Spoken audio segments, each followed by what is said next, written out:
Occult Confessions is brought to you commercial-free through the generous support of our patrons. Visit occultconfessions.com and click on Donate to help keep the history of the occult on the digital airwaves. Malcolm X was tracked by the FBI since before he converted to Islam, and even after he died, his viewing and his funeral were visited with bomb threats. He was widely regarded by people both inside and outside of his community of believers as a dangerous man. But Malcolm X did not carry weapons. He directed no army, and on the day that he was assassinated, he even asked his bodyguards to leave their guns at home. What made Malcolm X dangerous was the revolutionary nature of his speech, the power of his thought, his evolving religious conviction, and his deep commitment to the liberation of black people the world over. He was a black nationalist who, for a good part of his career, advocated for the separation of the races. When he belonged to the Nation of Islam, he argued that white people were blue-eyed devils, black people were a superior race, and Allah would raise African Americans up under the direction of a great leader. For most of his public career, Malcolm didn't see himself as that leader, but rather the leader was Elijah Muhammad, head of the Nation of Islam. Although Malcolm X's views on Elijah Muhammad would undergo a significant shift, especially toward the end of his life. On behalf of Muhammad, he promoted a vision of black separation. But Malcolm X grew increasingly disillusioned with the Nation of Islam and its doctrines and made a break with the organization to found his own group of black nationalist Muslims in 1964. This would be the beginning of the end for Malcolm X, who had long been a target of the federal government, but quickly became a target for the very men he had once served. My name is Dr. Robert C. Thompson, the Supreme Hierophant of the Secret Order of Alchemical Actors, joined this day by two neophytes. We have Evangeline Olson coming at us for the second time.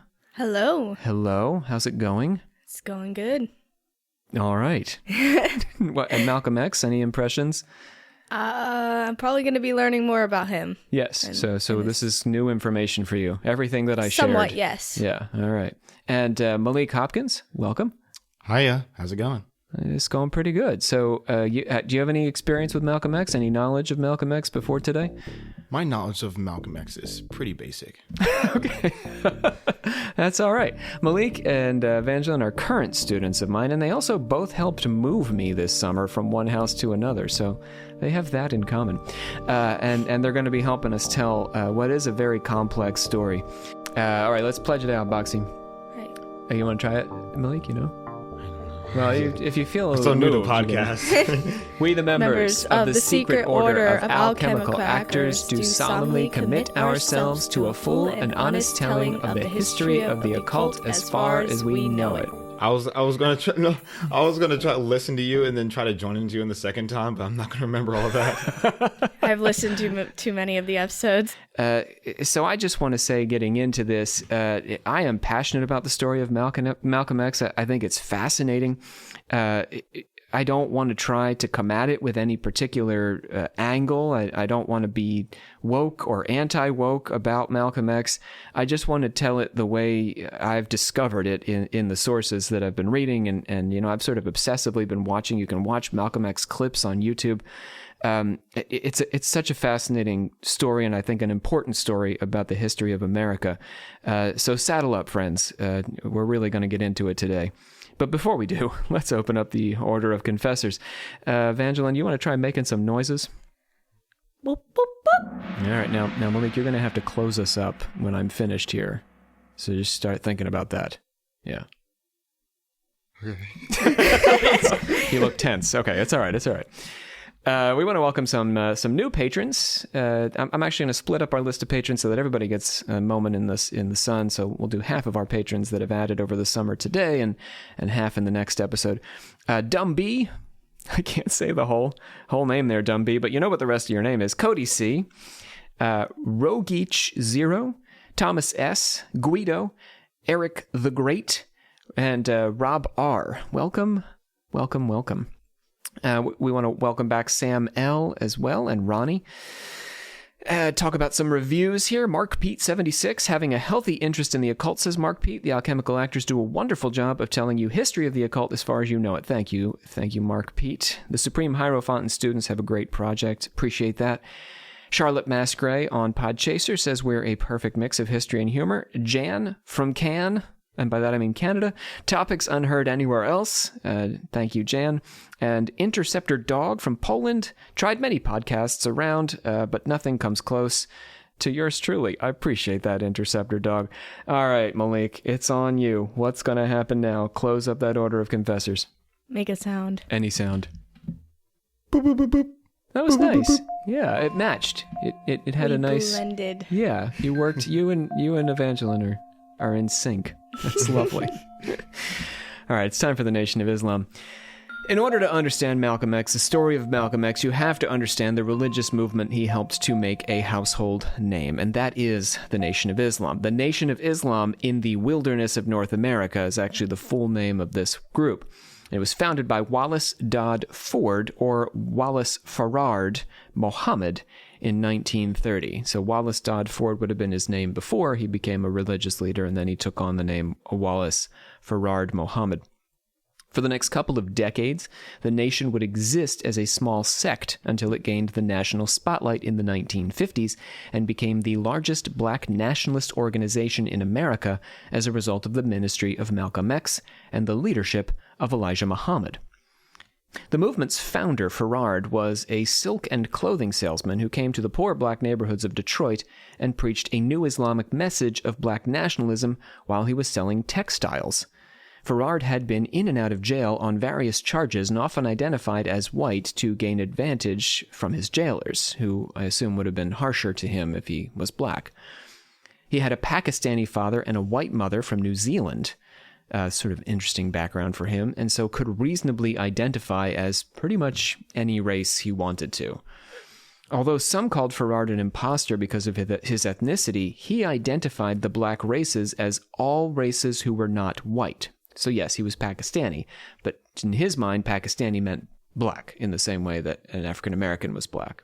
Any trace of black DNA, he said, was enough to render someone a black person. The black man, he said, was really the original man, capital O, capital M, created in the image of God or Allah. In a Gnostic inversion of identity Christianity, Farard said that the white race had been created by an evil scientist 6,000 years ago named Yaqub. Sort of like Jacob, but with a Y. On the U. So not like Jacob at all. No, not really. He practiced genetic experiments and eugenic breeding. That's Jacob, ancient scientist, and killed off the darker babies born in his experimental colonies. Jacob didn't live long enough to complete this project, but his followers did, birthing a race of white people on the island of Patmos. You guys been to Patmos? No. I have not. No, well, probably that's okay, because it's full of fair-skinned, blue-eyed people who are morally inferior to the original black man. So you probably don't want to go there. Awful. I'll tell you why else you don't want to go there. Because these white people forced the black man to live in the caves of the Caucasus Mountains, and these white people crawled on all floors and had sex with dogs. Oh. Yeah. Yeah, so you don't want to go to Patmos. Yikes. Doesn't sound like a place I would be interested in going to. At least at this time in history, because things are going to get better. Moses is coming along. He's going to civilize the whites, and Allah is going to sanction white domination for 6,000 years to cleanse the black race through suffering until a leader should emerge to restore their spiritual purity and liberate them from the white man's culture and power. So that brings us to the present moment. I don't mean our present moment, but 1950-ish, 1930, 1950, in there. We're at the end of history. The black man is about to rise up. The white devil is about to, like the reign of the white devil decreed by God is about to come to an end. Feeling that, Malik? I'm feeling it. Feeling it now. You ready for that? To spread his message, Farard went door to door and sometimes offered to clean the homes for the black residents who greeted him. So I want you guys to imagine now. Malik, imagine a man comes to your house. Right. And he says, I'm going to clean your house for free. Or even for like a dime. And you're like, oh, that's a good deal. Right. Now, he starts cleaning your house and he's like, let me tell you about the white people who have sex with dogs on Patmos. That'd be Honestly, that can be kind of strange. I'd be like, I don't know if he came here to clean my house or trying to educate me. Would you feel educated by this tale? I mean, sure, but You'd be like, oh, I never knew that. Where did you read this? I mean, like after he leaves, I'll be like, that was weird. I'll tell you what else he did. He would pay people 25 cents to get them to attend his Sunday meetings. How about that, Malik? If I give you a quarter, will you come listen to all the stories I was just telling you about, the ancient Jakob evil scientist? Honestly, probably not. Not for a quarter? Not for a quarter. Oh, okay. But it's like 1930, so that quarter, that's going to buy you like a loaf of bread or something. Bread. Think about it, bread. What? I never thought of... Okay, right. So my mind is still in current time. 2020, I need to put my mind back in, Go back in the day, and you're getting like $10. In that case, then probably yes. Because, you're getting like a lunch. You're getting a free lunch to just listen to the stories of Jakob. Would you be more likely to believe the ancient scientist theory if you're getting a free lunch? I'm not sure if I believe him. I have to hear the whole thing. I have to hear his reasoning. He's just going for the bread. I'm just in it for the money. You're walking away with your free lunch. Yeah, exactly. No, thank you. You're still calling the guy weird. Okay, fine. So, between 1930 and 1933, he offered lessons in math, English, and reading that included word problems and grammar lessons around killing white devils and receiving trips to Mecca. So imagine stats, Evangeline. You're in stats class, and the word problem is 25% of white devils need to be murdered tomorrow. What percentage of knives will you need to collect in order to kill the white devils? 1%. 1%? One knife. What do you think, Malik? What's the answer? What percentage of knives is required to kill 25% of all white devils? I don't know, 5. 5%? You're both wrong. It's 7.5%. I was close. We're of course making all this up. Ferrard was plagued. That won't be on the test. Ferrard was plagued by... Well, but if you were with Ferrard, it would be on the test. Because he's teaching you math and English. And it would also be like you'd have sentence construction too. It'd be like the predicate is... I don't actually know the difference. The subject is Jakob, evil mad scientist. And the predicate is created evil white devils and imprison the original man. I'd honestly have to see if anyone else is anyone else finding these problems a little sketchy? Do they seem like odd sentences to you? Hopefully I don't have to answer that kind of question in my actual test in statistics. Yeah, well, if it comes up, you'll know where it came from. You'll know that Ferrard wrote it. Or, I also feel like or we're you did it. So I'm just sneaking them in. You're sneaking them in, talking to my other professor. I feel like with these questions, he's getting our opinion on how to do things right. It's like here's what would you need? What percentage of knives would you need? It's are you generally asking do you need to know this information? Do you need to know how many knives you need to collect to kill a white devil? You think you're trying to get help right with this project? Okay, he's what is it? Crowdsourcing that question.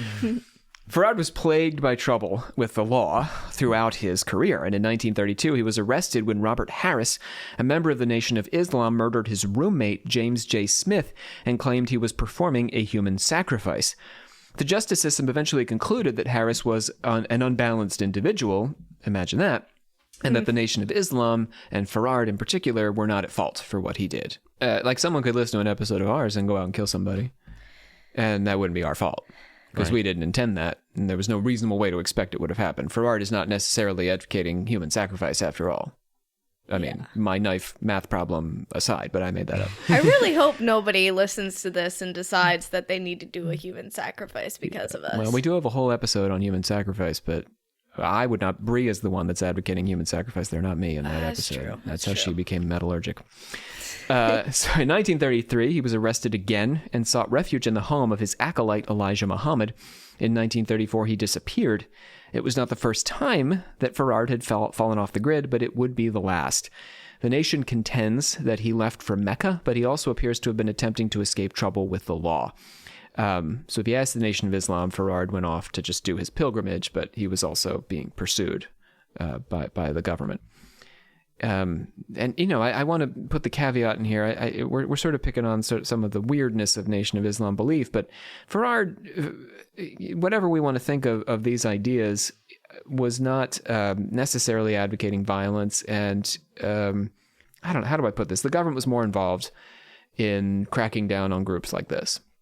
So that may have something to do with his legal trouble rather than anything he actually was guilty of. But that's not something I've researched in any depth, so don't quote me on that. Farrard's eccentric take on Islam, which didn't seem to have very much to do with Islam, except that, remember, this is Islam, right? Yes. Whole Middle Eastern religion that exists and goes back to around the year 600, but has nothing to do with Jacob, mad science, or any of this stuff. But it's supposed to be a kind of Islam. Anyhow, the only real tie-in I'll say is that Northern Africans were Muslims by and large, and they were black. Mm-hmm. So Farrard's got a connection there. He's Pakistani, so I see his genealogical roots in Islam, and then he's linking up with North African Muslims. And so Islam is almost kind of a brand for this belief system. But really, much of the belief system doesn't have anything to say about the actual historical Muhammad or anything that he taught. Pillars of Islam, any of that. So, the Moorish Science Temple Organization, by the way, was also a Muslim organization in the United States and shared a message of black solidarity and economic development. So the Nation of Islam wasn't the only black organization that was Islamic at this time period. There were two. But as the nation was on the rise, the temple was actually failing as a result of internal conflict among its leaders. Many of the nation's future believers, most notably Malcolm X, would choose to interpret Farrard's teaching as metaphorical rather than literal, accounting for the genesis of the races. So, in other words, Malik, you're sitting in your house and you're like, this is really weird, this mad science stuff and the dog sex and all that. But what if my man Farrard is just, trying to give me a metaphorical lesson on the relation between black people and white people?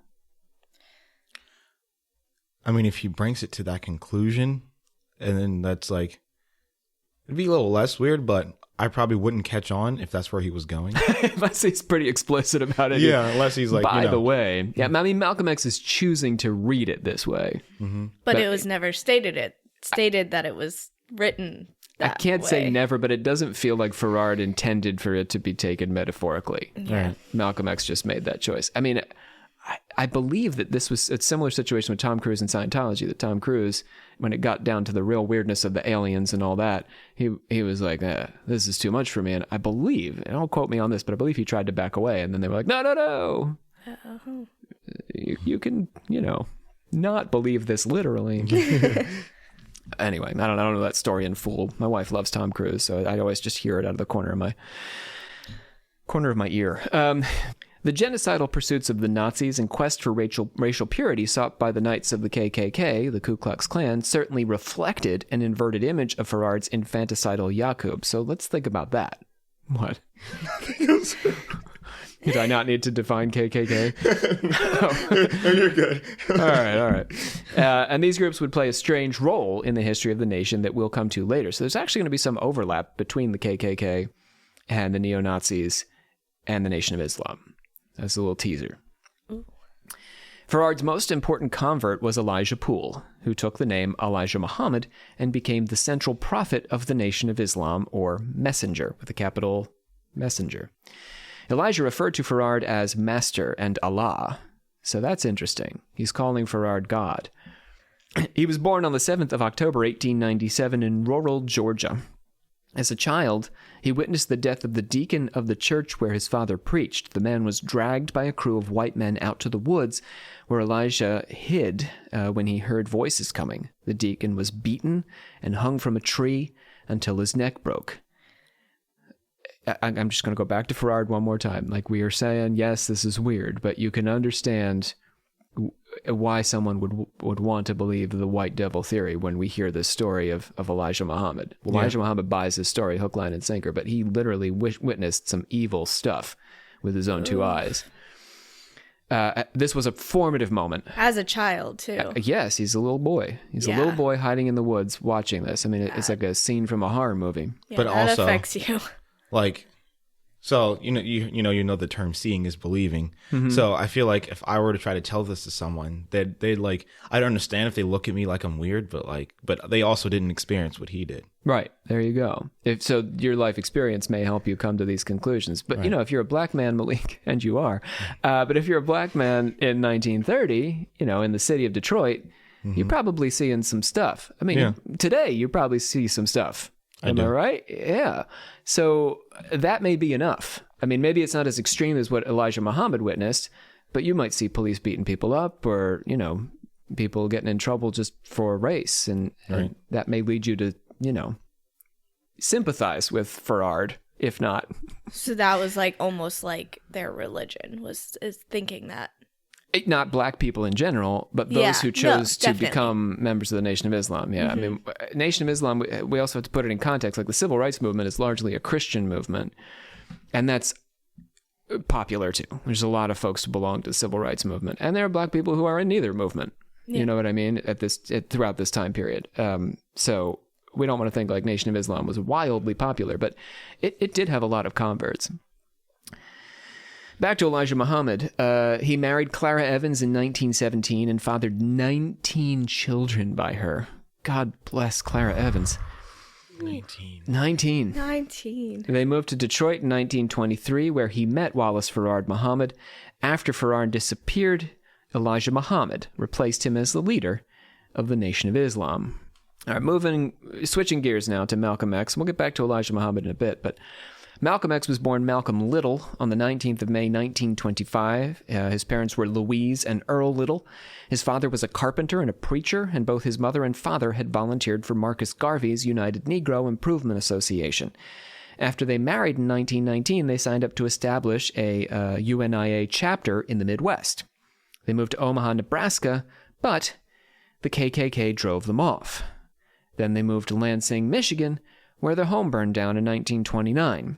And in 1931, Earl was killed in a streetcar accident. His family believed he had been killed by white supremacists, a distinct possibility given his prominent relationship with black nationalism. So Marcus Garvey, in part, I mean, it's not just because his parents are black that they're suffering. That is certainly part of it, but it's because they are politically active black people operating in an area where there are KKK members who do not want to see politically active black people. Marcus Garvey followers in their midst. In 1939, his mother suffered a nervous breakdown and had to be committed to the state asylum. Malcolm was 13 years old. Imagine that, 13 years old. Dad's dead. Mom has now been committed to an asylum. Oof. Yeah. His 7 brothers and sisters were placed in the foster system, along with Malcolm X. He was shuffled between foster homes. He was a smart guy. I mean, if you listen to him speak, you'll know he was always a smart guy. Academically gifted, but a teacher of his discouraged him from pursuing a degree in law, explaining that this was not a realistic goal for a black child.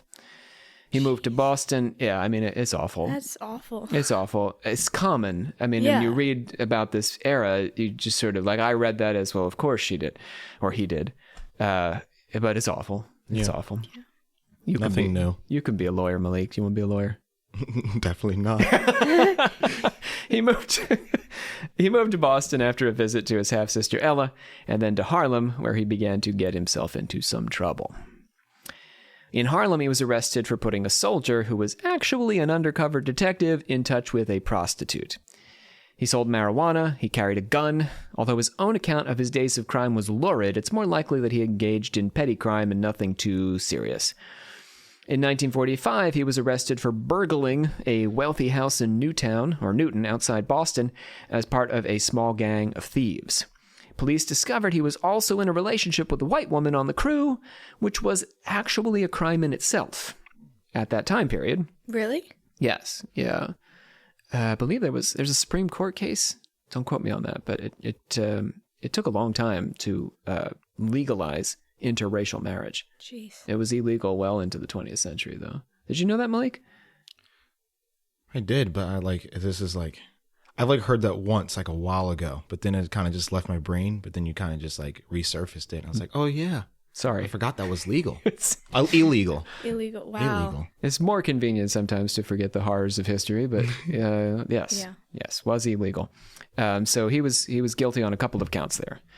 He was robbing a house, which is still illegal. But then this relationship with one of his fellow robbers, who happened to be a white woman, he was sentenced to 8 to 10 years in prison. And this was a formative moment for Malcolm Little. He was an atheist when he entered prison.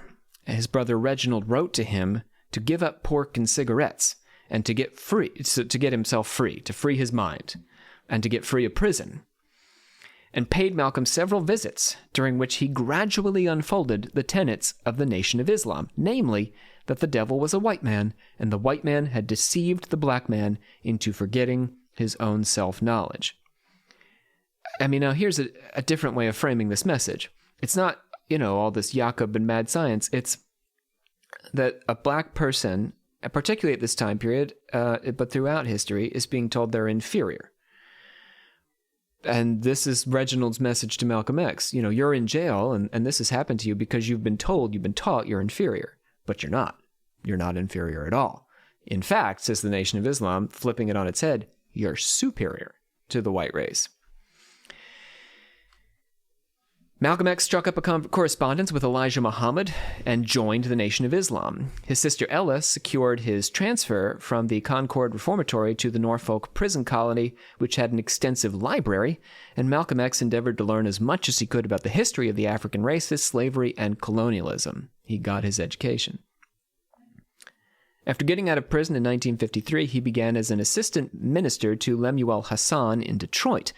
This was the year he replaced his last name, the slave master's name, Little, with X, which stood as a placeholder for his lost African name. That's a fun fact people don't generally I was gonna reflect on. ask why his last name was like X. Well, you'll hear as we talk that a lot of members of the Nation of Islam did the X, put the X in their name somewhere. I always thought it was kind of like a stage name.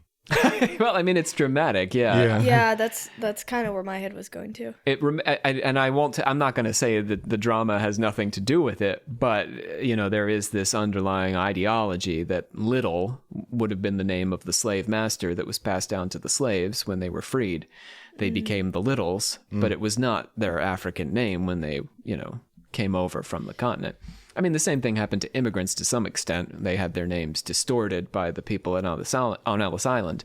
But Europeans have a bit more tie to their original name, their last name, than Africans. Hassan saw how ambitious Malcolm was and may have worried that Malcolm would try and replace him as a minister in Detroit. And so he recommended to Elijah Muhammad that Malcolm be transferred to the Northeast. Get him out of here. In Boston, he established a storefront temple, the first Nation of Islam temple in the city of Boston, and began traveling throughout the Northeast, working to establish new temples. Impressed by his success, Elijah relocated him to Harlem, which is a great place to be if you're a black nationalist at this time period, of course. In 1959, CBS reporter Mike Wallace learned about the Muslim movement and, both horrified and fascinated by the nation, produced a 5-part CBS special called The Hate That Hate Produced. And he put Malcolm X in front of a national audience, which grew the nation's ranks. So, Mike Wallace certainly has a viewpoint on this, and we can debate whether we like that viewpoint, the hate that hate produced. However, he is really the one who's giving Malcolm X that national spotlight, and he does it more than once in his career. Mike Wallace is a big player in keeping Malcolm X in front of a national audience. That summer, he traveled to Africa and the Middle East on behalf of the nation. The president of Egypt, Gamal Abdel Nasser, had invited Elijah Muhammad to visit Cairo, but Muhammad sent Malcolm out ahead of him the month before, in July. Malcolm X's trip humbled him and made him feel as though he had an inadequate understanding of Islam, because after all, the Nation of Islam wasn't doing a whole lot of Islam. So when he went to Egypt, where everybody is a practicing Muslim, not a member of the Nation of Islam, he was like, whoa, there's a whole lot of Islam that I'm missing here. Elijah Muhammad did not encourage his followers to read the Quran, for example, or interact with the Muslim world outside of the Nation of Islam in any meaningful way. So they're not hanging out at mosques. They're not talking to Saudi Arabia. They're not talking to Egypt, except in this instance. So a lot of the members just don't know. Though he was tempted to make the pilgrimage to Mecca, Malcolm X chose not to out of deference to Elijah Muhammad, who had not been to Mecca yet. So Elijah Muhammad's the leader. I'm not going to go before him.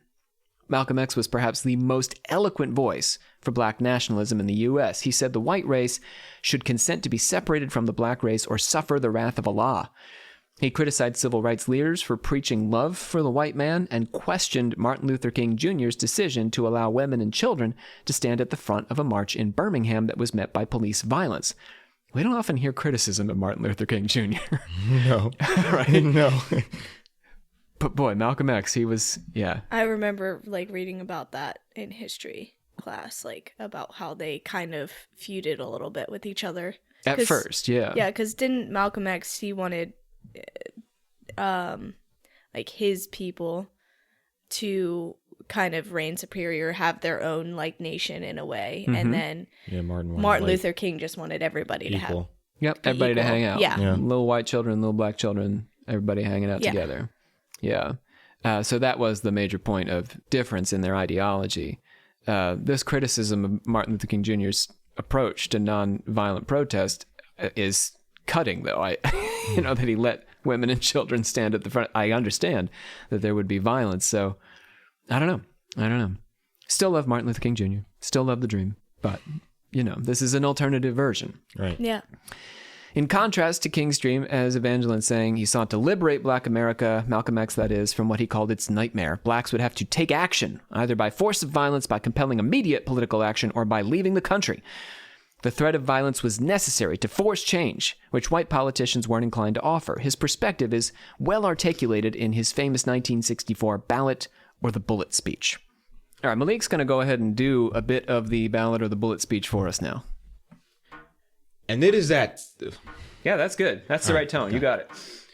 And it is that 310 years of slave labor that was my and your contribution into this particular economy and political system.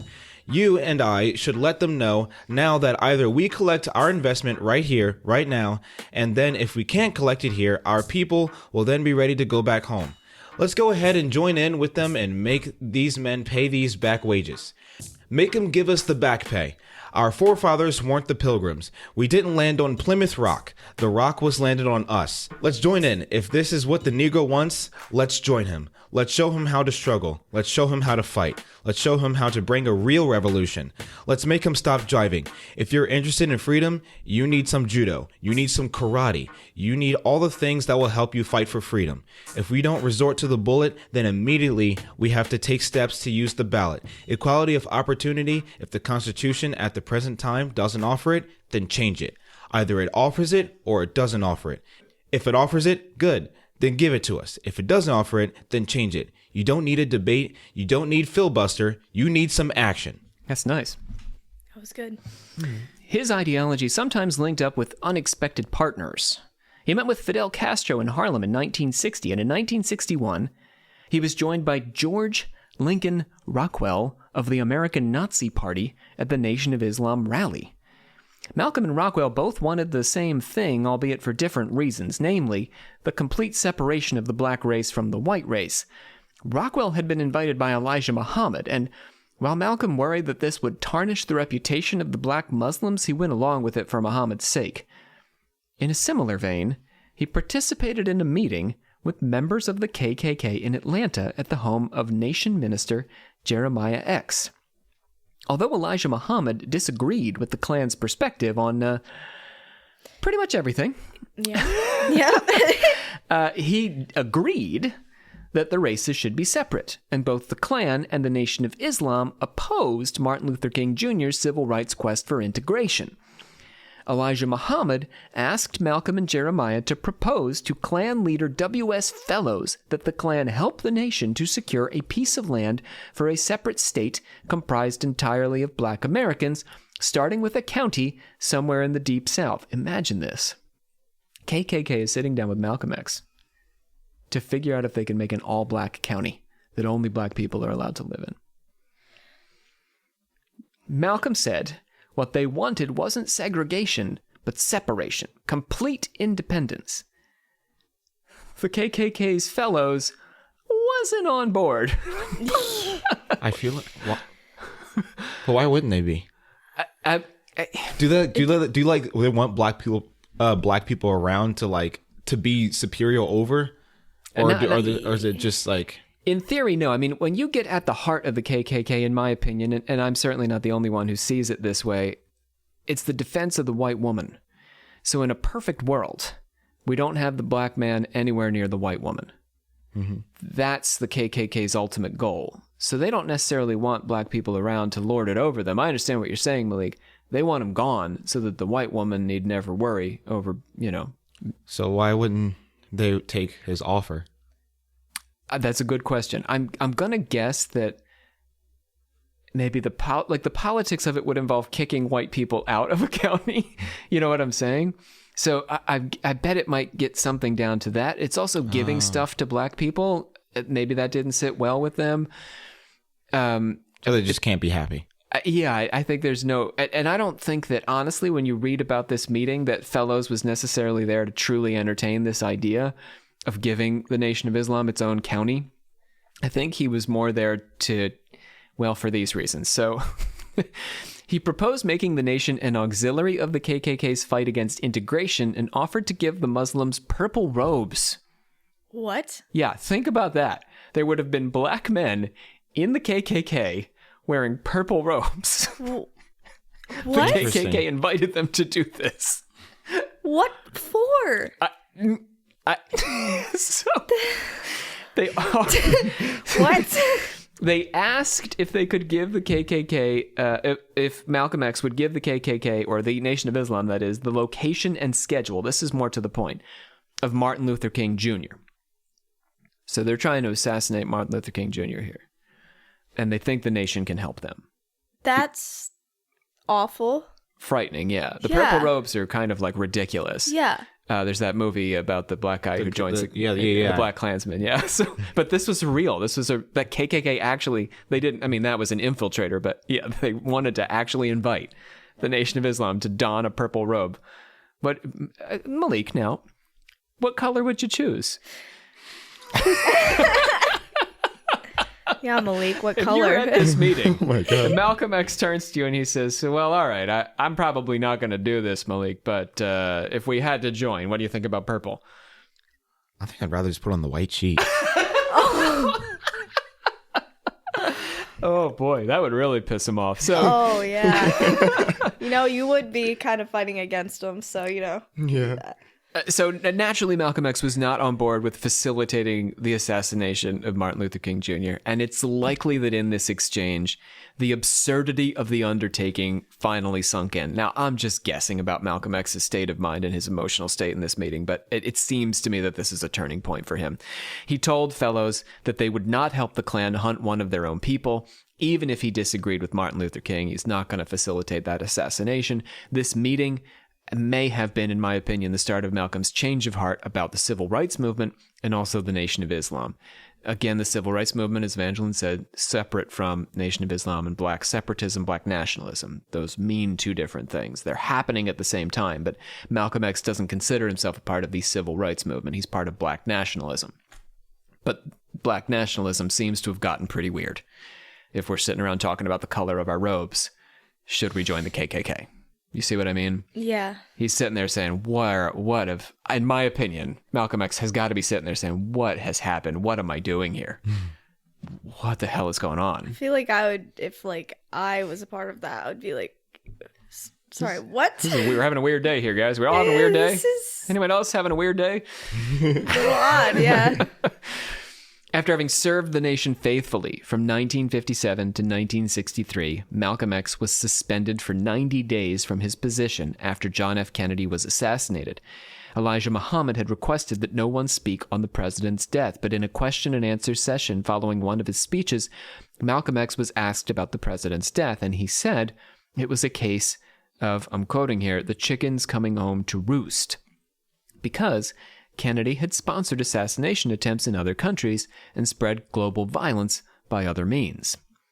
We don't often hear about JFK in this context, but again, controversial opinions. You go to Malcolm X. Not that he was necessarily wrong.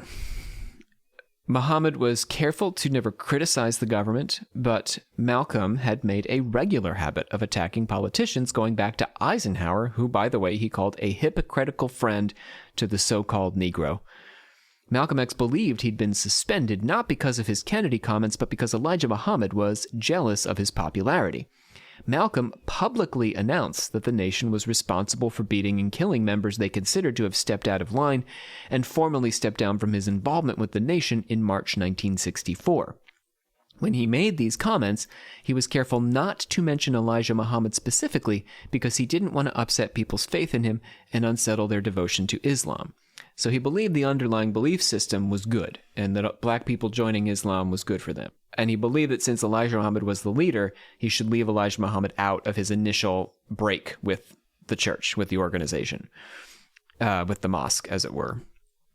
But it seems to me like there was a personality conflict at the end of the day. I mean, Elijah Muhammad may be a name that many of our listeners and maybe you guys have never heard before. Yeah? Had you heard of Elijah Muhammad before today? I have not. No. I don't think so. Have you heard of Malcolm X before today? Yes. Yes.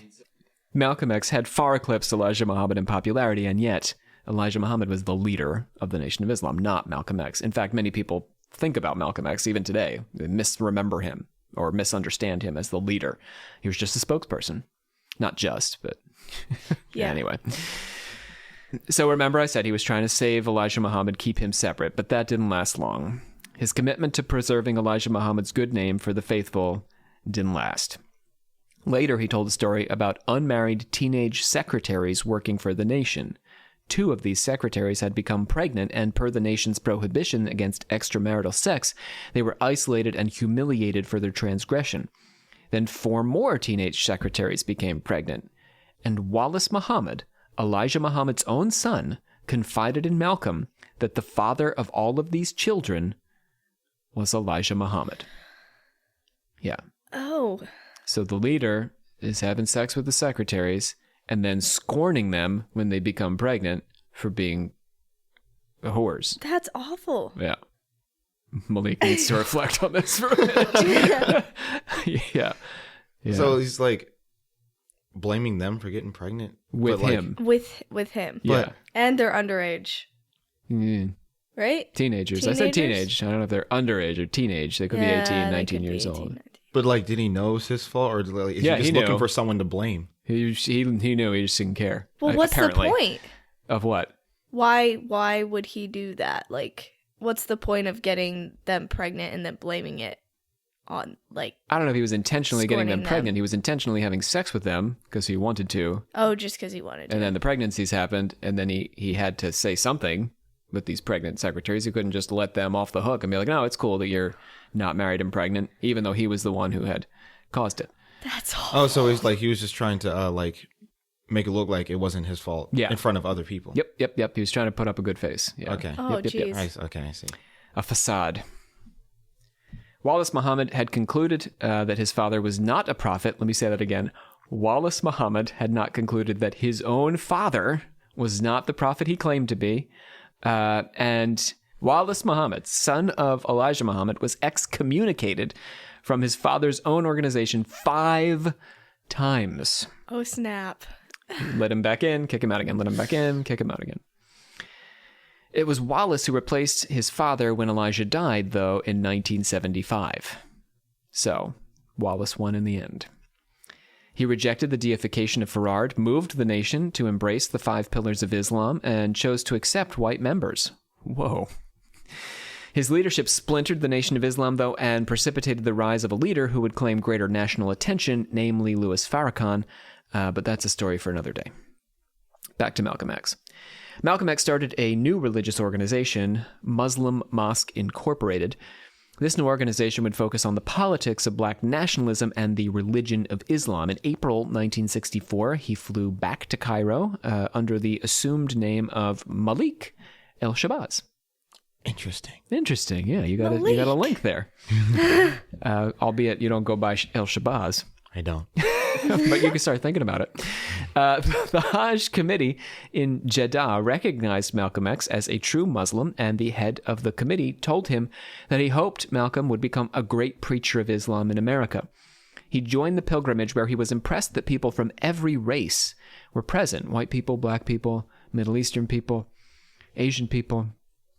The Hajj equalized them all, and he was moved by the spirit of unity and brotherhood displayed in Mecca.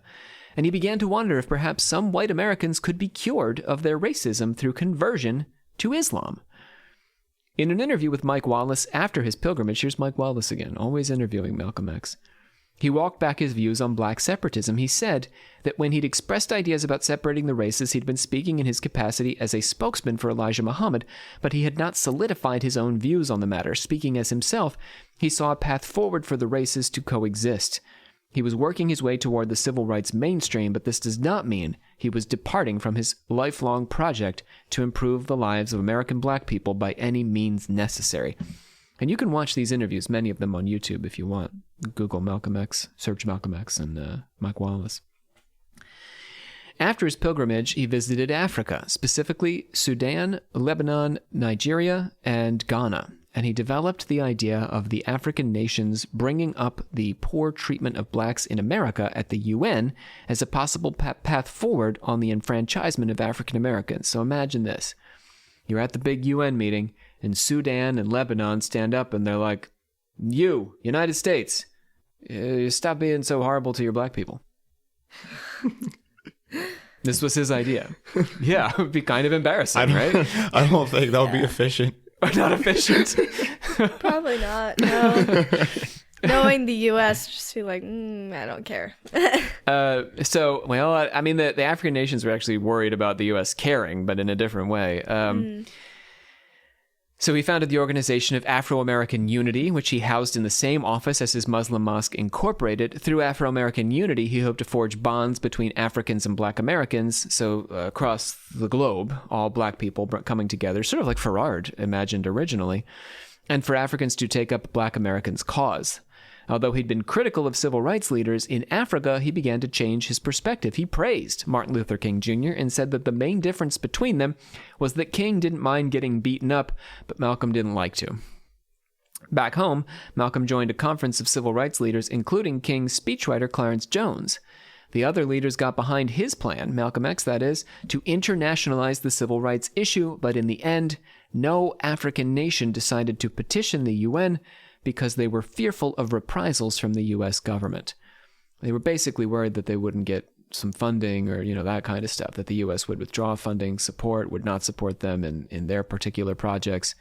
So it was more out of fear. They weren't concerned that the U.S. would say, we screw you, we don't care. They were more concerned that the U.S. would feel embarrassed by this and would take it out on the African nations.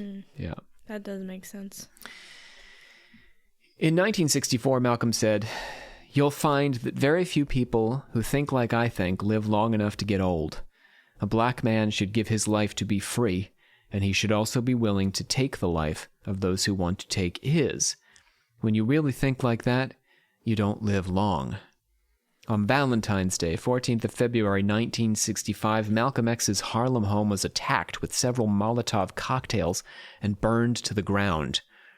Malcolm blamed the Nation of Islam, and the Nation of Islam blamed Malcolm, saying he set the fire himself for publicity. A bizarre idea, because his family was in real danger, and he was quite a family man. Believing the violence would only escalate, he sent his wife and children to stay in Queens. On the 21st of February, he was scheduled to speak at the Audubon Ballroom on his goals with the OAAU. Members of his team drove him to the event so that his car wouldn't be recognized. He refused to allow a police presence inside the ballroom, and an officer stood at the door. Malcolm forbade firearms, but no one was searched on their way in. One of his bodyguards, Charles Kenyatta, told Malcolm he was worried about the lax security at the ballroom, but Malcolm reassured him. He said, "I'm with my people here." Benjamin Goodman spoke before him, asking for funding for the OAAU since Malcolm X was uncomfortable with fundraising. Several other speakers for the day hadn't shown, and Malcolm was upset. Goodman introduced Malcolm as a man who would give his life for you. Two men in the audience started an altercation, with one shouting, "What are you doing in my pockets, man?" This diverted Malcolm's security, and a tall man with a sawed-off shotgun took advantage of the distraction. He stood and fired at Malcolm X. Heyer also shot Malcolm with a .45 pistol, and a third man shot him with a 9mm Luger, which was never recovered. The shotgun blast had knocked Malcolm over so that these other bullets actually lodged in his legs. A smoke bomb exploded at the back of the room, allowing 2 of the men to escape. Heyer was tackled in the stairwell, and one of Malcolm's team, Reuben X, shot Heyer in the leg. Malcolm was rushed to the hospital, where doctors tried to revive him, but the initial shotgun blast had sent bullets through his heart, and he was dead at the age of 39. Wow. Yeah. That's actually the first time hearing the age he died. Like, I didn't know when he died. I didn't know his age. He was 39, yeah. Interesting. What year was that? 1965. Yeah. Right in the midst of all the civil rights heat, really. Yeah. You know, a very intense moment. Very intense decade in all that regard. And others as well. But, 1965, died at the age of 39. So his career largely took place in his 30s. All his success and his fame was won in that time period. The justice system convicted 3 men of the assassination: Talmadge Heyer, Norman 3X Butler, and Thomas 15X Johnson. Heyer admitted that while there was a conspiracy of several men to assassinate Malcolm X, neither Butler nor Johnson were involved. Heyer named Leon David, Wilbur McKinley, and William Bradley, members of a Nation of Islam mosque in Newark, New Jersey, as co-conspirators. The team had been plotting for some time before they decided, according to Heyer, to make the attempt at the Audubon Ballroom in Manhattan. It's difficult to believe with Malcolm's security detail that and the guarded ballroom that Heyer and company didn't have help from someone on the inside of Malcolm's team, but Heyer said it was only by chance, and they were taking a chance, and that they had no insider assistance. So Heyer said there wasn't anyone on the inside helping him.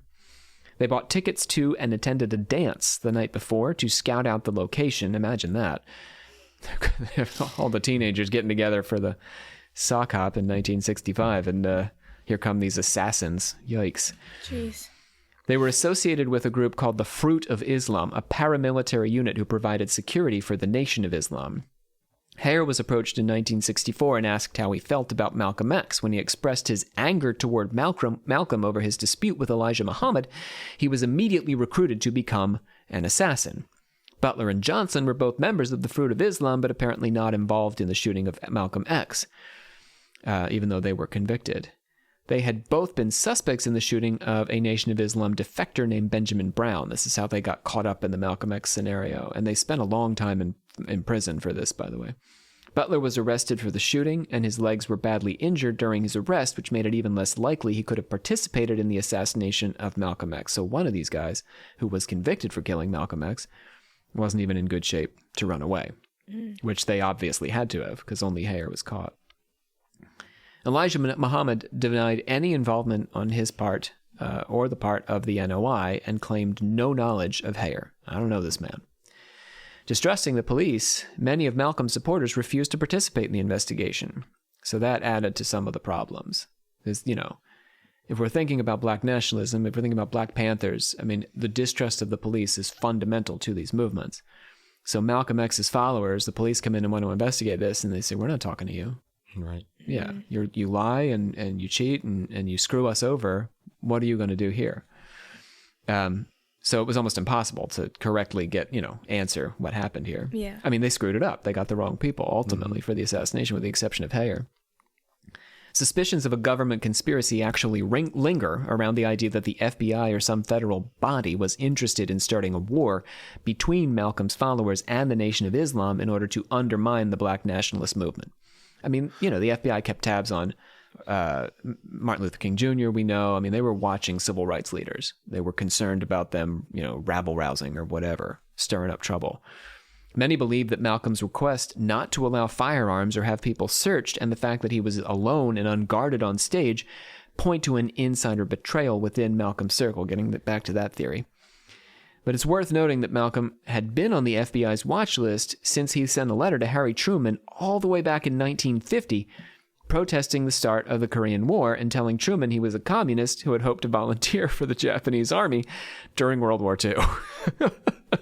What a character. He's like 20 years old. He's sending this letter to the president telling him he wanted to fight against the U.S. Brilliant. The day before Malcolm's funeral, yeah, he was he was intense. He was an intense person. Sounds like it. Bold guy. I mean, it gets back to the point that, he views the United States government as oppressing the black man. So any opportunity to point that out, even when he's 20 years old. Wow. The day before Malcolm's funeral, Elijah Muhammad gave a rally at which he convinced Malcolm's brothers Filbert and Wilfred to speak out against him, his own brothers, days before his funeral. Yeah, between the time he dies and his funeral. Jeez. Interesting. Elijah Muhammad said, "We did not want to kill Malcolm, and we didn't try to. It was his foolishness, ignorance, and his preaching that brought on his death. It's wrong to stand beside the grave of a hypocrite. He turned his back on the man who taught him all he knew. It was me, Elijah Muhammad. Malcolm got what he was preaching." Dancing on the man's grave there. Wow. 22,000 people came to pay their respects at the funeral parlor where Malcolm X's body was laid out. 22,000. That's crazy.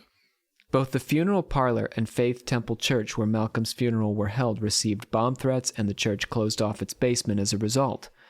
When white grave diggers went to bury Malcolm, his followers protested that their leader could not be buried by white men, and they took up the shovels themselves. Was Malcolm ever close to his brothers, or were they? I don't know about his relationship with his family. It seems like at that point they wouldn't have been close enough.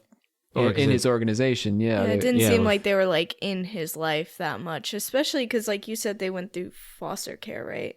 So did they technically have different families? I don't know the degree to which they were separate. I mean, Reginald did not speak out against him, and Reginald was the one who originally converted him, to the Nation of Islam. Yeah. So, I mean, there certainly is, in his life story, there is his brothers and, his family has involved. His sister got him out of jail, got him moved in jail, so... He had relation because his older siblings, I think he was 13, remember? Mm-hmm. His older siblings weren't necessarily even in foster care for very long. They would have gotten married and moved out, turned 18 years old. So he had decent relations, I think, with those siblings, but particularly at the formative years of his life, and Reginald in particular. But these two, Filbert and Wilfred, I don't really know much about his relationship with them. It seems like they were not on board. Yes, they gave a heck of a eulogy. Yeah. Mm-hmm. Or they were so far on board with Elijah Muhammad that, he sort of talked him into coming out. And I mean, this is the leader of a legitimately scary organization. Nation of Islam is, we're going to get into some of the things they did. But yeah, so. Wow. There could be coercion there too, I guess is what I'm trying to say. Despite a whole lot of damning circumstances surrounding Malcolm's assassination, the Nation of Islam continues to deny involvement. But in the following decade, a couple of events that bore distinct traces of Nation of Islam fingerprints harken back to Malcolm's murder. So we can read back to Malcolm's murder from these events. Well, this looks a lot like what happened to Malcolm X. First were the so-called zebra murders. In 1973 and 1974, 15 white San Francisco residents were shot to death and 9 were assaulted and permanently injured, including future mayor of San Francisco, Art Agnos. These crimes were committed by a crew of 4 black men calling themselves the Death Angels. Anthony Harris contacted detectives when he recognized his image in a police sketch posted in April 1974. He said he'd been present for the murders but hadn't committed any of them himself. He was offered immunity from prosecution and was entered along with his family into witness protection. 7 men were then arrested for the homicides. 4 were released, though, due to lack of evidence. Local black Muslim leader John Muhammad denied any involvement on the part of the Nation of Islam, but the nation paid for the attorneys for the 3 men put on trial, who were convicted and sentenced to life in prison. So this is the first major instance. They're denying that they were involved in any actual violence against Malcolm X in 65, but in 74, a whole bunch of people died with people who are tangentially related to Nation of Islam, or perhaps less than tangentially, despite the denials, because they're paying for their legal defense. Mm. An event that better resembled the hit against Malcolm was the Hanafi massacre. On the 17th of January 1973, members of the family of Hamas Abdul Khalis, founder of the Hanafi Muslim sect of Islam, were violently assaulted and murdered in his home. I'm going to trigger warning, folks, on this. This is pretty brutal, what I'm about to describe. Khalis had been national secretary for the Nation of Islam until he was demoted in 1958. He gained national attention when basketball star Lou Alcindor, better known today as Kareem Abdul-Jabbar, converted to join his Hanafi organization. You guys know Kareem Abdul-Jabbar? No. Nope. Really? Never heard that name. Yeah. Are you kidding me? Well, he's a big deal in the 70s. He was on Airplane, I believe. He did some movies. Anyway. I wasn't alive in the guys are too young. 70s, Okay. Rob. Khalis sent a letter to the nation denouncing Elijah Muhammad and Farard Muhammad as false prophets, and a group of black Muslims came to his house, raped his daughter Amina, murdered his brothers, 23-year-old David and 10-year-old Rahman, as well as several children who were present. Bibi Hamas was also shot, but not before being forced to watch 2 of her children drowned in a bathtub and her nine-day-old grandchild drowned in a sink. Oh my gosh. Amina was shoved in a closet and shot 3 times, but she survived. As they were shooting at her, her assailants said, "You know your father wrote those letters, don't you?" Evidence led police to a Philadelphia mosque. 6 men were arrested, including James X. Price, who attempted to turn state's evidence, but he ultimately refused to testify, fearing that the nation would not accept him back into their fold, and was subsequently murdered by black Muslims in Holmesburg prison. So I'm not saying the Nation of Islam killed Malcolm X, but these are some eyewitness accounts of events that deeply implicate Nation of Islam members. And they implicate Nation of Islam members in attacks on people who were criticizing the Nation of Islam. Khalis, for one, and Malcolm X, for 2. Malcolm X had been with the Nation of Islam until, he changed his mind. And you can watch Malcolm X on Mike Wallace on YouTube if you like, basically tell Mike Wallace, "I'm speaking out against these people. I expect they're going to kill me or attempt to kill me. This is going to happen. I'm telling you the truth about what happened with these teenage girls. I'm telling you the truth as far as I understand it about what's going on in the Nation of Islam and Elijah Muhammad. I'm not with these people anymore. They're going to kill me for the things that I am saying. My words are going to be too much for them, and they're going to resort to violence." So he told us, Malcolm X told us straight out before he died. Wow. So they still don't have proof of who actually killed him? I know they got one of the guys, but they don't have. Well, my account here, I think, is pretty close to actually what happened. We're pretty sure it's not the men who were convicted. It's these other men who were involved, who were named by, the assailant who was captured and convicted. The 2 guys he was convicted with were not involved, though. These other guys were involved. But yeah, the Nation of Islam distanced themselves from all of it, said they didn't know they didn't know the guys who were convicted. They didn't know Hare. They weren't involved in this event. But it seems, Malcolm X is telling us Elijah Muhammad will have me killed. I mean, That's really where it's at. We know that the guys who killed Malcolm X were members of Nation of Islam. What remains suspect is whether or not Elijah Muhammad was aware or had ordered this to happen. But Malcolm X believed that that's what was going to happen to him. Yeah. Wow. Yeah. And Elijah Muhammad certainly was not mournful after his death or anything. He was celebrating it.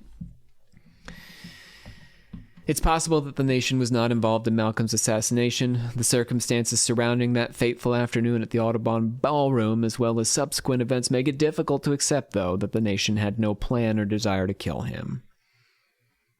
I will say only in conclusion one thing: Malcolm X was a dangerous man, but the danger he posed was always ideological and pointed squarely at the powers that be. Final thoughts on Malcolm X? That is a lot more than I learned in history class. That's what I was hoping. I want to tell as much of the story as I can.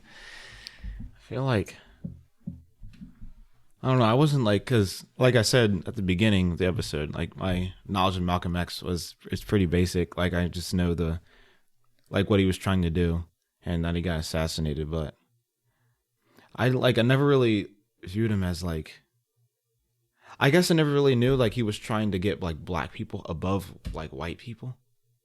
Yeah. I thought he was trying to I knew he was fighting for black people, but it's new to me that I was oh, he wanted to switch spots with the white people and he wanted the black people to reign superior than the whites. So that was separate. Yeah. Separate. Yeah. He did want to Yeah, I don't think he wanted to like rule over the white people. He understood the black race as superior. That's true. Yeah. But he wanted to get the black race away from the white race so that they could build their own nation. Yes, enjoy their superiority in peace. Yeah, right. Yeah. Does so that make sense? I don't think he wanted to like make. Well, yeah, white like I know he didn't want to like. Yeah, yeah, I didn't want to like. I wasn't saying it's like, oh, it's like white people should be like slaves now. It's like it's your turn since we went through all that. But like, I just like never knew he just wanted black people to be better. Is I guess what I'm saying. He viewed black people as better inherently. Yeah, black people already were better. Yeah. Okay. They just needed the space to enjoy that. But I mean, I will say, Malik, that at the end, the last year of his life, he changed gears. After he went on his pilgrimage to Mecca, he said, we can get white people into Islam and we can cure them of their racism. I see. White people are racist in his mind. Yeah. I mean, enough white people that it's a problem for black people. And I'm not going to deny him that in 1964, 1965. Yeah, for sure. I mean, white people are racist today. And I'm not saying only white people are racist either. Again, I'm not trying to be woke or anti-woke here, but there are white racist people right now. And Malcolm X believed that Islam would cure them of their racism. I might argue that Malcolm X was cured of his racism to an extent by going to the pilgrimage in Mecca. He came back speaking, kindly of Martin Luther King Jr. and wanting to be more an active part of civil rights movement. More part of equality. Yeah. He had not given up by any stretch on the political project of enfranchising black people by any means necessary, or a unified vision of black people across the globe, sort of rising up against oppression. But so it was a new vision, I guess, is what I'm trying to say. A less supremacist vision, maybe less separatist, perhaps. I guess, like, for me, like, looking back at Malcolm X and a bunch of people in the story, just like how you grow up and what you see and experience, especially as a kid, can affect how you grow up as an adult and think about how the world works. And it's just very interesting and very, I don't know how to put this in words, but like his decisions make more sense looking back at his like childhood. Sure. But also how it changed because he saw more of how the world was in the end, rather than just one side of it. Who was it that was that had the that impregnated woman and then Elijah Muhammad. Yeah, that was I found that very interesting. All news to you. I've never heard that. Yeah. The motivation behind the assassination. Yeah, I mean, it's kind of like uncomfortable history. Nation of Islam is uncomfortable history because in a way, there's a kind of BLM to them, right? They're trying to enfranchise black people. Nation of Islam, they're speaking a truth to power. They're opposing the police and the government structure, and on a liberal side, we want to pump our fist and say, yeah, go Nation of Islam. But then there's this uglier side to Nation of Islam that Malcolm X ultimately rejected and called out. If you kind of think about it, pretty much both sides are toxic. In that kind of conversation, yeah. I mean, Mike Wallace called it the hate that hate produced, right? Yeah, I think you can find pretty much bad in everything that might like appear good. There's always going to be something that's... Ooh, that's dark. Well, it's kind of true, though. Like, you look at a lot of religions and different things. Like, it's not all what it seems to be. Sure. Because there could be people that say they're a part of that religion who aren't actually great people and doing bad things. Yeah. It certainly wasn't part of the doctrine of Nation of Islam that Elijah Muhammad should be having sex with his secretaries. That was exactly that was the problem. He had to cover it up. It's one person. Yeah. And there's more people than that, but you can't like say that the whole thing's bad just because of that one person. There's good things in there, good ideas in there, things that could help people, and certainly Malcolm X made a big difference in the culture because of Nation of Islam in large part maybe, or maybe I don't know, chicken and egg. Did Malcolm X make Nation of Islam, or did Nation of Islam make Malcolm X? I don't know. Some sort of magical alchemy there. Our sources today are numerous. I'll recommend a few to you. Mark Doden's A Marked Man, The Assassination of Malcolm X. Vilbert White's Inside the Nation of Islam, A Historical and Personal Testimony by a Black Muslim. Stephen Tuck's The Night Malcolm X Spoke at the Oxford Union. Let's see. Les and Tamara Payne's The Dead Are Arising, The Life of Malcolm X, and Jeffrey O.G. Ogbar's Black Power, Radical Politics and African American Identity. I hereby adjourn And declare a close of this meeting of the Secret Order of Alchemical Actors until such a time as we get together and do it again. My name is Dr. Robert C. Thompson, your supreme hierophant of that secret order, joined by our two neophytes. Wonderful conversation with you both today. Malik Hopkins, thank you. Thank you. And Evangeline Olson, thank you. Thank you very much. Catch us next time. We're gonna... This almost seems strange after this conversation, but we're going to flip the script, and go after the neo-Nazi occult. That's going to be our next conversation here on Occult Confessions.